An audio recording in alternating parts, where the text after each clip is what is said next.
Jadi 1 sendok garam ini kan kalau larut sudah ke dalam 1 gelas air, dia kan sudah tidak bisa dipisahkan dengan airnya lagi.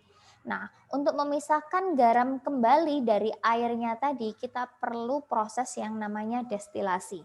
Karena kalau kita saring, proses itu tidak akan mampu memisahkan garam dengan airnya. Jadi kita perlu proses destilasi. Nah, proses destilasi yang sederhana itu bisa dilihat pada gambar ini. Jadi, prinsip dari destilasi itu pada dasarnya sama, baik dengan alat yang kecil maupun alat yang besar. Kalau dalam skala industri tidak mungkin dengan alat kecil yang skala lab seperti ini. Ini adalah istilahnya skala lab.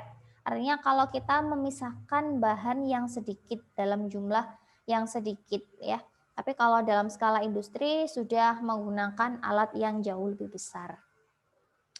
Misalkan ini saya jelaskan dulu prinsip-prinsipnya. Saya tadi kan punya air garam ya. Nah, air garam ini itu kan campur di dalam sini ya. Ini namanya di dalam labu ini ya. Nah, untuk memisahkan air dan garamnya, maka air ini harus kita didihkan terlebih dahulu. Nah, kenapa kok dididihkan? Ingat, destilasi adalah suatu pemisahan yang didasarkan pada perbedaan titik didih. Jadi, titik didih antara garam murni dengan air itu kan berbeda jauh. Kalau garam itu titik didihnya sudah di atas, kalau tidak salah ya, 500 derajat atau 600 derajat Celciusan, garam murni yang masih serbuk itu ya. Tetapi kalau air titik didihnya kan hanya 100 derajat Celcius. Maka ketika air ini diuapkan, yang menguap hanyalah H2O-nya saja atau hanya airnya saja. Kemudian sedangkan garamnya ya yang sudah larut, meskipun larut dalam air itu, dia akan tetap tinggal di labu yang ini. Maka air itu atau uap air ya, karena kan dia mendidih dan menguap ya. Kalau sudah mendidih dia akan berubah menjadi uap. Uapnya akan mengalir ke pipa kondenser ini ya. Atau ini adalah pipa kondenser, itu isinya adalah suatu pipa yang tengahnya ini adalah tempat istilahnya jalannya uap tadi, sedangkan di kanan kirinya itu adalah air pendinginnya. Jadi uap air yang air yang diuapkan tadi diubah kembali menjadi larutan, menjadi air kembali. Kemudian dia akan berpindah ke labu yang satunya ya, yaitu disebut dengan air suling ini. Sementara di dalam labu yang pertama, dia hanya akan tersisa sedikit air dengan kandungan garam yang banyak. Sementara itu di labu yang air terkondensasi ini, dia hanya tersisa air saja. Nah, ini adalah prinsip dari pemisahan secara destilasi. Nah, proses destilasi ini banyak sekali digunakan di berbagai industri kimia. Misalnya ya, di industri apa itu namanya minyak bumi misalkan ya. Jadi crude oil atau minyak mentah yang apa itu namanya diambil dari perut bumi itu kan berupa crude oil atau minyak campuran. Masih ada lilinnya, masih ada bensin, ada apa itu namanya aftur dan lainnya itu masih campur, masih seperti air pekat gitu ya. Tapi beberapa bahan-bahan yang nantinya jadi jadi BBM itu kan perlu dipisahkan. Nah, itu salah satunya dengan proses destilasi. Karena masing-masing dari senyawa itu beda titik didihnya. Misalkan aftur beda titik didihnya dengan misalkan gas yang rantai pendek misalnya gas LPG ya, itu beda sekali titik didihnya. Maka pemisahan titik didih dari apa itu namanya crude oil atau minyak mentah itu bisa dilakukan. Sebentar. Kemudian contoh lagi pemisahan yang apa itu namanya industri kimia yang menggunakan destilasi adalah industri kimia dari apa itu namanya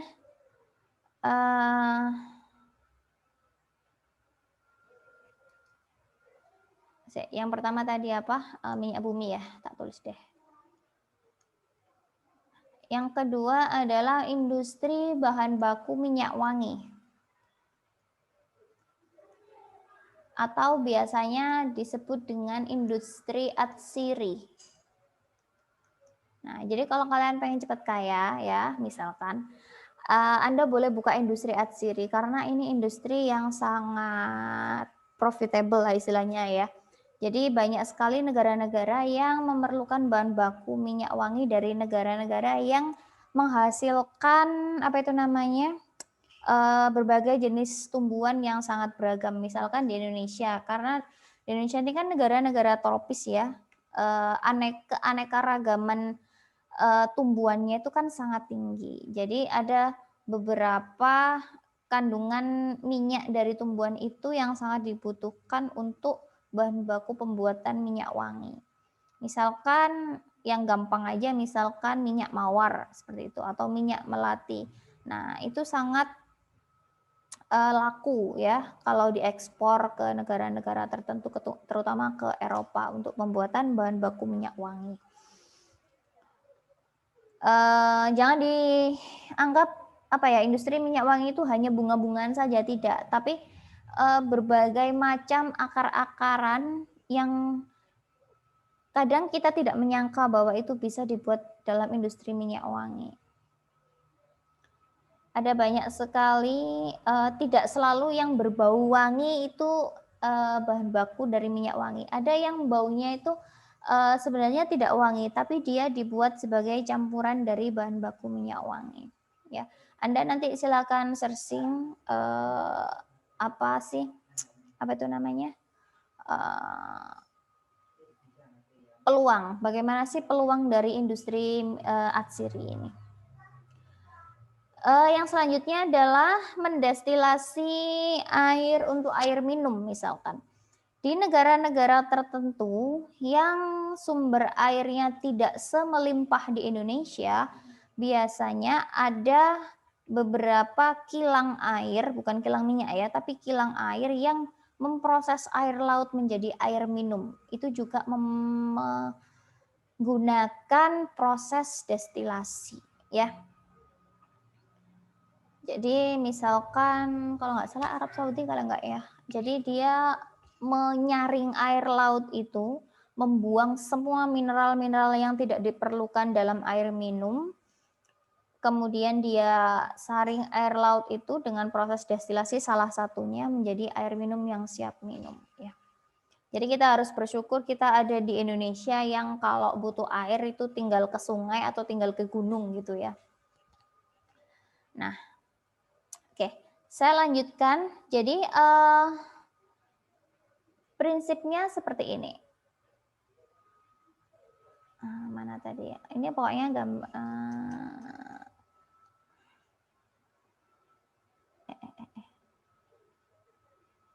kok jelek ini ya?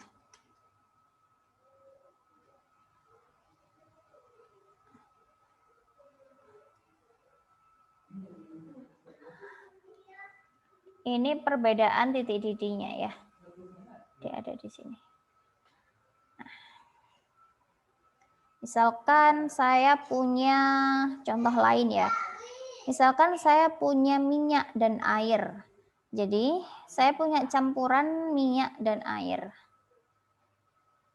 Ini kalau gampangnya, kalau minyak goreng mungkin murah ya, gampang ya. Tapi kalau ada banyak minyak yang lain yang bisa dipisahkan. Misalkan saya mau memisahkan minyak mawar dari tumbuhan mawarnya itu. Jadi yang saya perlukan adalah saya meletakkan beberapa daun ataupun batang dari mawar itu sendiri yang sudah dikeringkan ke dalam labu yang pertama. Kemudian kita akan tahu apakah minyak mawar ini titik didihnya lebih tinggi atau lebih istilahnya apa ya?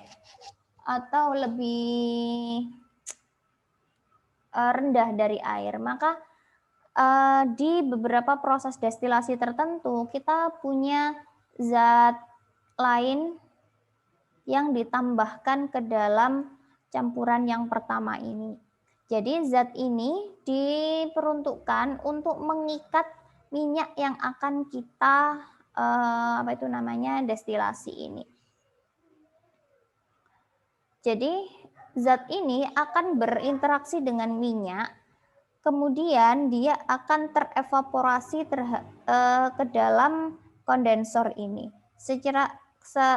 Setelah terevaporasi atau menguap, kita akan mengkondensasi atau mencairkan kembali sehingga kita akan memperoleh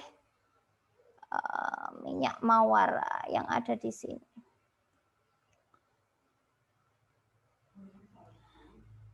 Jadi prinsipnya destilasi adalah memisahkan suatu zat berdasarkan titik didihnya.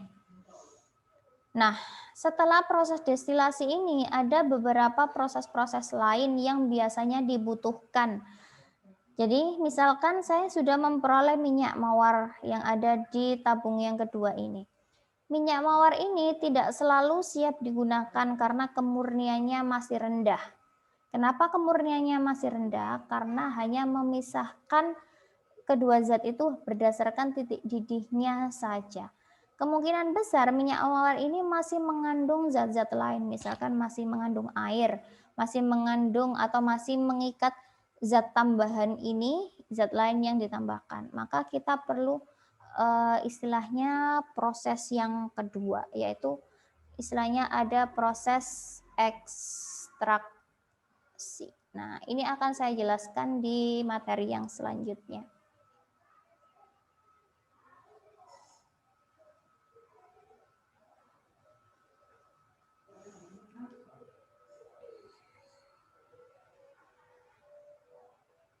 Oke, bacaan ini menjelaskan apa yang saya jelaskan tadi ya.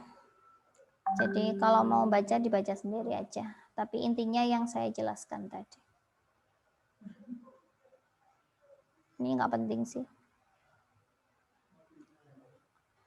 Oke. Ini adalah bagian dari skema proses perpindahan destilasi tadi sama ya. Jadi mulai dari cairan dia akan diuapkan, uap ini akan dicairkan kembali menjadi cairan yang kedua.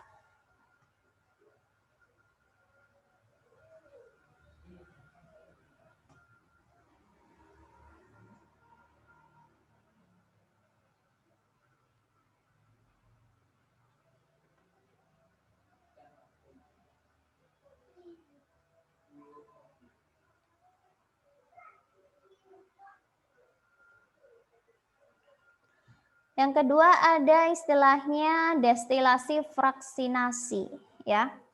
Jadi ini adalah model destilasi yang lebih istilahnya lebih detail atau lebih rumit lah ya. Bukan lebih rumit sih. Dia akan membagi beberapa titik didih fase itu menjadi fase-fase yang ini ada sekatnya ini ya. Jadi prosesnya adalah zat campuran yang ada di tabung yang pertama ini nanti akan diuapkan. Uap itu akan naik ya. Nah, uap ini kan akan menabrak sekat-sekat ini ya. Nah, proses nabraknya larutan yang menguap tadi dia akan lebih lebih memisahkan secara detail. Jadi zat yang istilahnya tidak mampu menguap sampai pipa paling atas, dia akan jatuh kembali ke bawah. Sehingga hanya zat tertentu yang mampu naik sampai pipa kondensor ini dia yang akan menjadi destilatnya atau dia akan menjadi zat yang didestilasi tadi atau destilat atau hasilnya tadi ya. Jadi ini namanya destilasi fraksinasi. Ini untuk skala laboratorium ya. Tapi untuk skala industri pada dasarnya prinsipnya sama. Yang beda hanya apa? Hanya ukuran alat dan volume atau banyaknya zat yang ditambahkan ke dalam proses itu. Jadi kalau skala lab kan hanya misalkan sekitar 100 sampai 500 atau sampai 1 liter saja. Tetapi kalau dalam skala industri kan bisa sampai volume ribuan liter dalam drum-drum yang besar ya.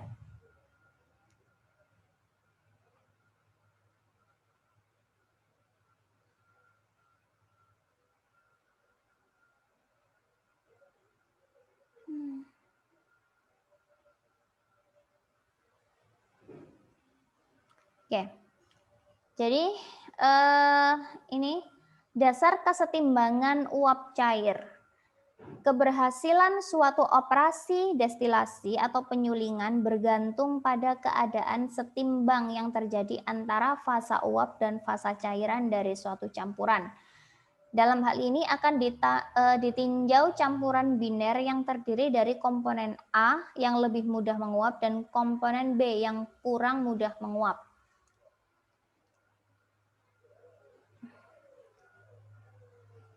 Jadi maksudnya apa?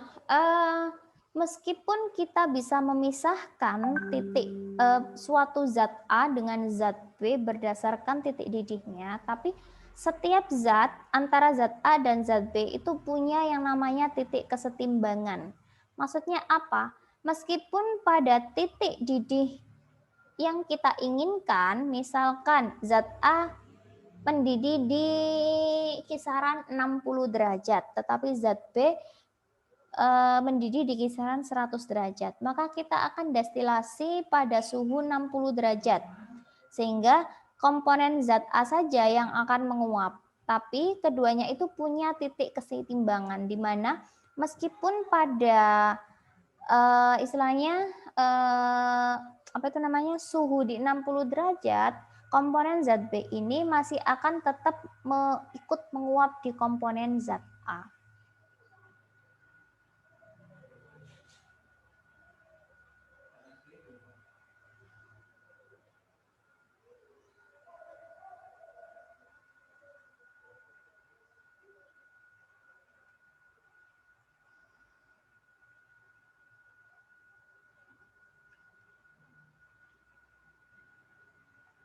Nggak usah deh ini.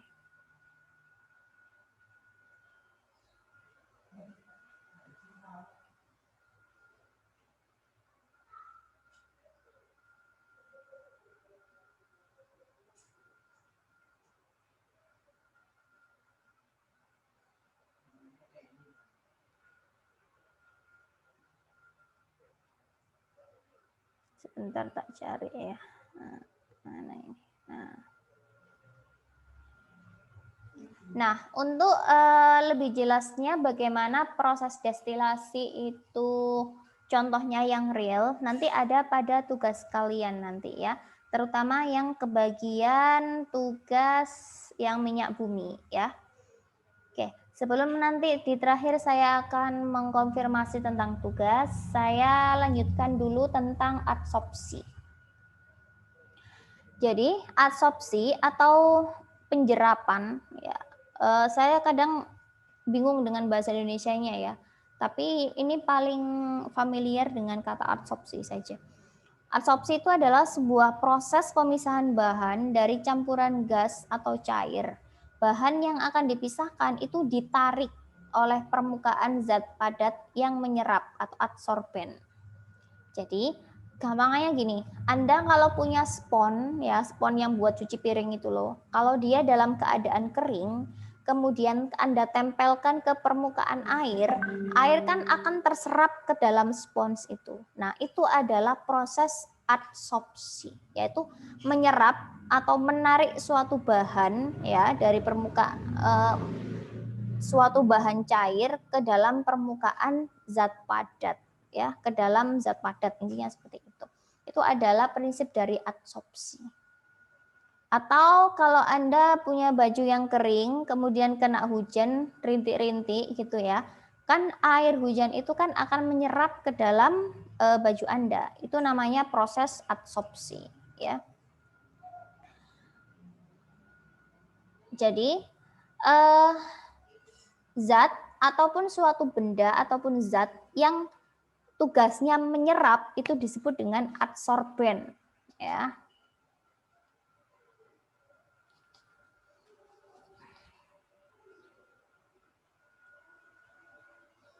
Ya.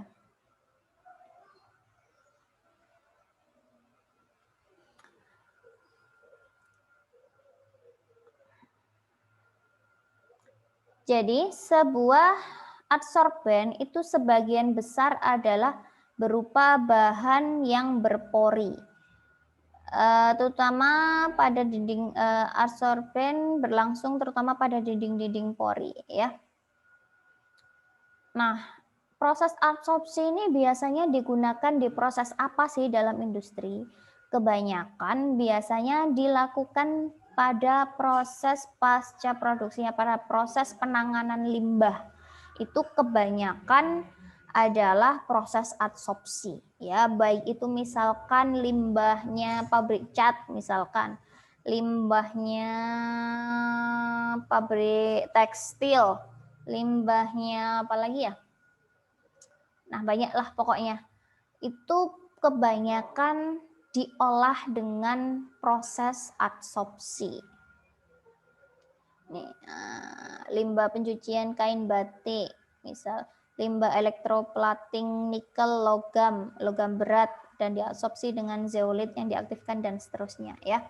Nah, Anda akan mengetahui lebih detailnya kalau nanti Anda mengerjakan tugas, terutama yang nanti kebagian industri logam baja dan besi dan baja. Nah, Anda akan banyak menemukan ini, ya, dan industri apa yang ada ya kalau nggak salah ya,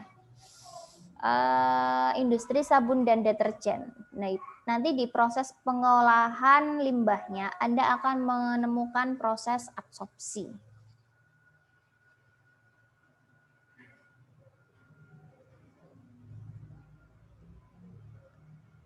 Oke, saya akan menjelaskan bahan-bahan apa saja sih yang biasanya digunakan dalam proses adsorpsi ini. Jadi beberapa bahan yang terkenal ya, misalkan charcoal. Tahu charcoal ya? Ya apa tulisannya charcoal? Charcoal gini ya. Apa sih charcoal itu? Charcoal adalah apa? Arang hitam. Batu. Apa? Arang hitam, Bu. Oh, arang. Sip. Nah. Yang kedua, bahan yang terkenal sebagai adsorben itu zeolit. Yang ketiga, misalnya bentonit. Yang ketiga, yang keempat, apa itu namanya? Saya lupa. Pokoknya bahan ini tuh diperoleh dari kulit atau cangkangnya hewan laut. Ini waktunya udah mau habis ini. Nanti deh kalau inget tak tulis. Jadi sekarang yang lagi booming itu adalah charcoal ini atau arang ini ya. Jadi arang itu sangat banyak diminati atau digunakan oleh banyak industri, terutama dalam proses pengolahan limbah maupun dalam produknya. Anda kalau lihat benda-benda di sekitar Anda, terutama dalam produk kosmetik, Anda pasti menemukan produk kosmetik yang mengandung charcoal atau arang hitam. Ya, misalkan, oke deh, saya sebut merek Pepsodent, tahu ya? Nah, Pepsodent yang warna hitam itu loh. Nah, kemudian sabun-sabunnya mereknya Unilever, hampir semua produk dari Unilever, baik itu odol atau sabun, itu pasti mengeluarkan versi yang mengandung charcoal ini ya, mengandung arang ini. Kenapa? Karena arang ini mempunyai suatu sifat yang sangat dalam tanda kutip istimewa gitu ya, karena dia sebagai adsorben atau menyerap. Kalau dalam industri kosmetik atau industri sabun, biasanya arang ini berfungsi untuk menyerap kotoran-kotoran ya. Jadi kotoran misalkan sabun muka gitu ya yang mengandung charcoal biasanya banyak ya sekarang ya, kayak Biore kayak ataupun apa itu pasti mengeluarkan produk yang mengandung arang ini. Karena arang ini fungsinya buat apa? Dia sebagai adsorben yang diklaim mampu menarik kotoran-kotoran yang ada di kulit kita gitu ya. Nah, nanti proses absorpsinya seperti apa? Saya jelaskan di pertemuan selanjutnya ya. Yang kedua adalah zeolit. Kalau Anda tahu zeolit itu biasanya pasir yang buat itu loh, alasnya hewan piaraan. Nah, kalau Anda punya hamster, punya kucing, kan pasti ada itu ya, pasir yang kecil-kecil itu loh. Nah, itu pasir zeolit namanya ya. Jadi zeolit ini enggak hanya buat popoknya kucing sama hamster saja ya, tapi ini banyak digunakan dalam industri terutama dalam pengolahan limbahnya. Karena apa? Zeolit ini punya sebuah batu ya atau sebuah material yang kalau kita zoom in gitu ya, dia mempunyai pori-pori yang bisa menyerap zat-zat tertentu. Sehingga dia bisa terperangkap ke dalam zeolit itu. Jadi tidak bisa keluar lagi ke lingkungan. Kalau bentonit ini berbeda sedikit dengan zeolit, tapi tetap material alam ya. Misalkan kalau bentonit ini itu lempung ya sebenarnya ya. Tapi bukan lempung-lempung yang biasa kita kenal itu bukan ya. Tapi dia lempung yang sangat spesifik. Kenapa kok spesifik? Karena dia itu punya sifat yang namanya swelling. Swelling itu mengembang. Jadi kalau bentonit dalam keadaan kering, 1 sendok gitu ya, ketika dikasih air atau dikasih zat tertentu yang bisa ia serap, dia akan mengembang menjadi lebih besar. Jadi bentonit ini dimanfaatkan sebagai adsorben juga biasanya dalam proses pengolahan limbah juga biasanya kebanyakan seperti itu.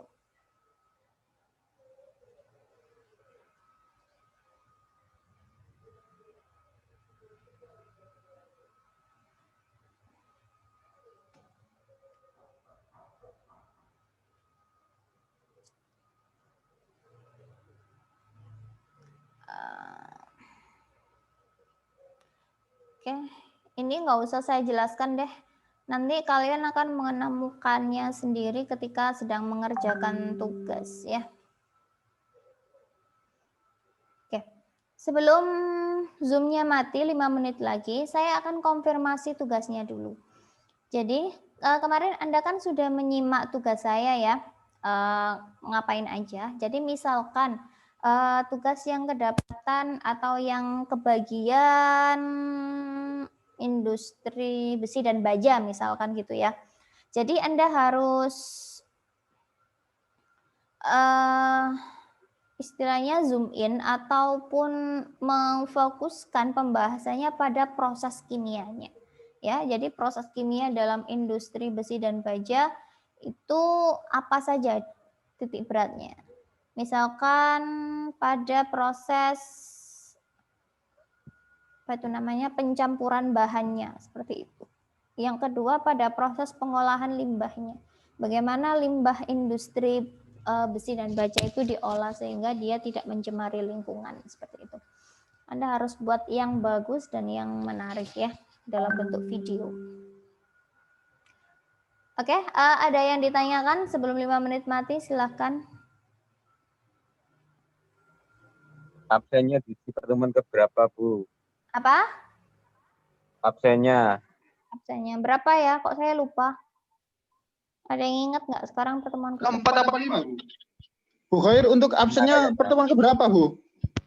Iya, saya tak ingat-ingat berapa ya.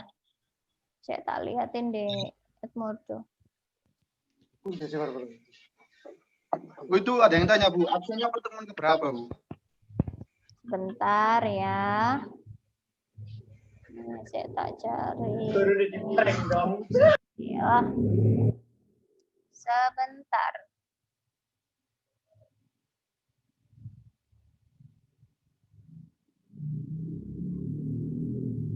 Satu, dua, tiga. Ini masih keempat kayaknya ya. Keempat atau lima ya? Kok lupa saya. Kalau saya feeling 4, Bu. Empat ya, empat wes. Nah, 4. ya, pertemuan keempat. Jangan lupa untuk absen hari ini, absen di fakultas seperti biasanya ya, yang di Google Form itu. Untuk absen di Edmodo, Anda jawab pertanyaan yang ini ya. Anda hanya jawab pertanyaan saja. Pertanyaannya adalah, dengar ya. Pian. Bentar, Bu. Wait. Bentar, Bu. Bentar, Bu. Oke, ayo, Bu. Pertanyaannya adalah, jelaskan apa prinsip dari proses destilasi. Udah itu aja. Berdasarkan apa yang saya Grup jelaskan. kimia.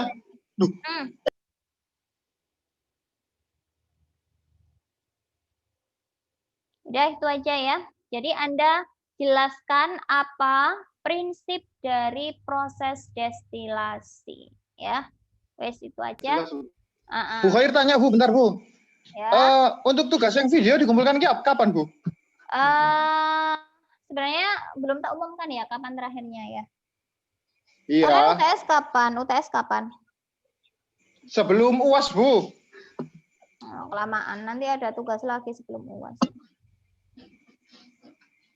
UTS-nya kan tanggal 9. Jadi kumpulkan tanggal 15 ya, paling akhir ya. Jadi Desember, Bu.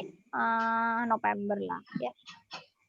Tugas dikumpulkan tanggal 15 November. Nanti silakan diumumkan di grup ya.